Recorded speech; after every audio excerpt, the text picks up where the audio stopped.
Hello friends, welcome back to my channel. जय सीताराम। जब श्री राम जी लंका पहुंच गए तब उन्होंने रावण के पास अपना दूत भेजने का विचार किया। सभा में सभी ने प्रस्ताव किया कि हनुमान जी को ही दूत बनाकर भेजना चाहिए, लेकिन राम जी ने कहा कि अगर रावण के पास फिर से हनुमान जी को भेजा गया तो यह संदेश जाएगा कि राम की सेना में अकेला हनुमान ही महावीर है, इसलिए किसी अन्य को दूत बनाकर भेजना चाहिए तो हनुमान की तरह पराक्रमी और बुद्धिमान हो। ऐसे में प्रभु श्री राम की नज़र अंगद पर जा टिकी। अंगद ने भी प्रभु श्री राम के द्वारा सौंपे गए दायित्व को बखूबी संभाला।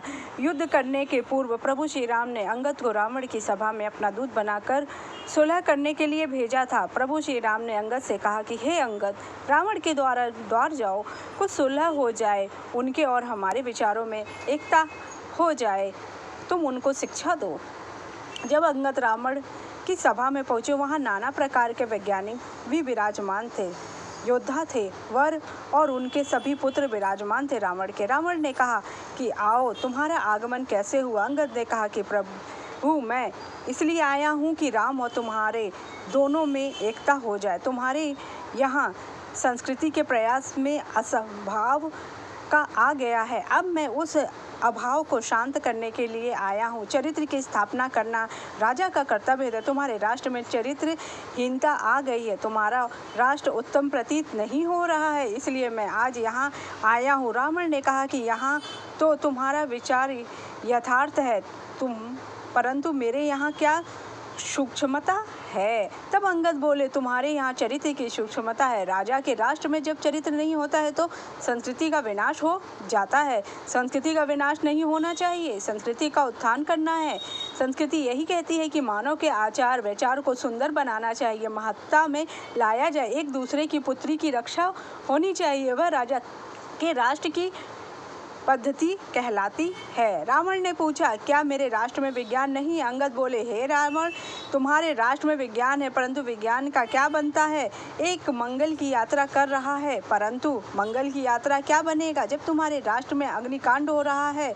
हे रावण, तुम सूर्यमंडल की यात्रा कर रहे हो, उस सूर्य की यात्रा करने से क्या बनेगा जब तुम्हारे राष्ट्र में एक कन्या का जीवन सुरक्षित नहीं? तुम्हारे राष्ट्र का क्या बनेगा? रावण ने कहा कि यह तुम क्या उच्चारण कर रहे हो? तुम अपने पिता की परंपरा शांत कर गए हो।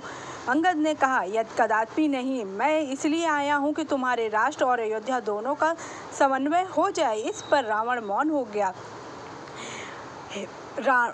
भगवान उनको विचार आए, यह दूत है भगवान श्री राम का, यह कहलाता है।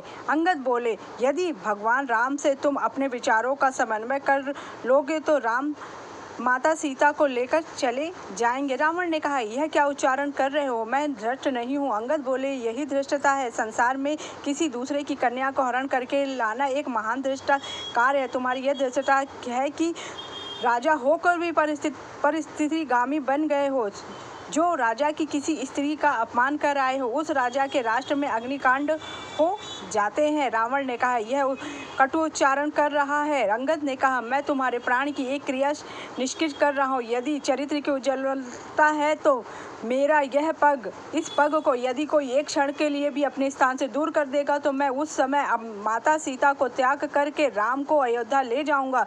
अंगद ने प्राण की क्रिया की और उनका शरीर विशाल एवं बलिष्ठ बन गया। तब उन्होंने भूमि पर अपना पैर स्थित कर दिया। राजसभा में कोई ऐसा बलिष्ठ नहीं था जो उनके पग को एक क्षण भी अपनी स्थिति से दूर कर सके। अंगद का पग जब तक एक क्षण भर दूर नहीं हुआ तो रावण उस समय स्वतः चला, परंतु रावण के आते ही उन्होंने कहा कि यह अधिराज है, अधिराजाओं से पग उठाना सुंदर नहीं है। उन्होंने अपने पग को अपनी जगह से हटा लिया। रावण, तुम्हारे मेरे चरणों को स्पर्श करना निरर्थक है। यदि तुम राम जी के चरणों को स्पर्श करोगे तो तुम्हारा कल्याण हो सकता है। रावण मौन होकर अपने स्थान पर विराजमान हो जाता। सरल भाषा में अंत में रावण जब खुद अंगद के पांव उठाने आया तो अंगद ने कहा कि हे मेरे पांव क्यों पकड़ते हो? मेरे स्वामी राम के पकड़ लो, वह दयालु हैं, शरणागत हैं, उनकी शरण में जाओ तो प्राण बच जाएंगे तथा युद्ध में बंधु बांधव समेत मृत्यु को प्राप्त हो जाओगे। यह सुनकर रावण ने अपनी इज्जत बचाने की संभाली और वह मौन हो जाता है। का पैर इतना शक्तिशाली था कि उसे इंद्रजीत भी नहीं हटा। कई प्रयास किया लेकिन वह उसके पैर को थोड़ा जरा सा भी हिला नहीं पाई। ये अंगद के चरित्र की उज्ज्वलता थी, जो कि उन्होंने अपने प्रभु श्री राम के शरणागत होके रावण को चुनौती दी कि तुम्हारी पूरी सेना मिल के भी जब मेरा पैर नहीं हिला सकती है, तो तुम सोचो जब प्रभु श्री राम से तुम्हारा युद्ध होगा राम और के साथ रावण का, तो जरा सोचो तुम्हारे पूरे वंश का विनाश हो जाएगा। अगर आपको मेरी जानकारी अच्छी लगी होगा तो मेरे चैनल को लाइक कीजिए, सब्सक्राइब कीजिए, शेयर कीजिए। जय सीता राम।